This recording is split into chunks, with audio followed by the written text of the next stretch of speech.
নমস্কার, আমি মৌসুমি। আমরা জানি আমাদের শরীরে ভিটামিন বি 12 কমে গেলে অনেক কিছু প্রবলেম হয়, কিন্তু আমার যে ভিটামিন বি 12 কমে গেছে আমি কি করে বুঝবো? দেখা যায় ভিটামিন বি 12 কমে গেলে থাকান মানে কমজোর ফিল খুব ভালো বেশি হয়, কমজোর ফিলটা।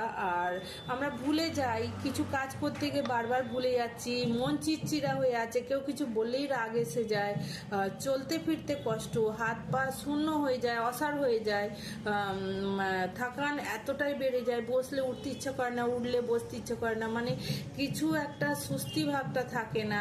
তারপরে আমাদের স্কিন ড্রাই হয়ে যায়, রুক্ষ হয়ে যায়। তো নানা রকম প্রবলেমের সামনে করতে হয়। আমরা হয়তো ফ্রুট স্যালাডে দানাযুক্ত খাবারে ভিটামিন বি 12 আছে, আমরা খাচ্ছি, কিন্তু আমাদের শরীরও সবসময় অ্যাবজর্বটা করতে পারে না খাবার থেকে নিয়ে। তো এই জন্য আমাদের এক পয়েন্ট হচ্ছে, হাতের এই রেস্টের মধ্যে আমরা যদি রোজ এমনি এমনি করে ঘষতে থাকি, তাহলে শরীরে ভিটামিন বি 12 খাবার থেকে অ্যাবজর্বটা করতে পারবে, তাড়াতাড়ি আমাদের শরীরে ভিটামিন বি 12 পুরা হবে। তো আমরা রোজের খালি পেটে সকালবেলা এই দুটো ঘুষবো, আর সন্ধেবেলা ঘিসবো।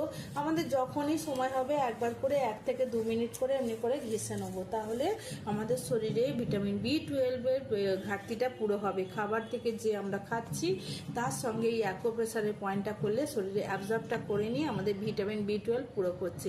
এটাই ছিল আমার জানকারি। আপনি শিখুন, করুন, একে অপরকে শেয়ার করুন। করার জন্য কেন, আমাদের ছোট থেকে বড়দের বয়স বাড়বে আর ভিটামিন বি 12 ঘাটতিটা আমাদের বাড়তেই থাকে। তো আমরা ছোট ছোট যদি টিপসগুলো নিজের মতো করে শিখে নিয়ে করতে থাকি, তাহলে লাভ আমাদের হবে। এই লাভটাই আমরা একে অপরকে শেয়ার করব, যাতে সবাই ভালো থাকুক, সুস্থ থাকুক, এই কামনা নিয়ে আপনাদের সঙ্গে শেয়ার করলাম। ভিডিও ভালো লাগলে লাইক করবেন, কমেন্ট করবেন। এখনের মতো বিদায় নিচ্ছি, নমস্কার।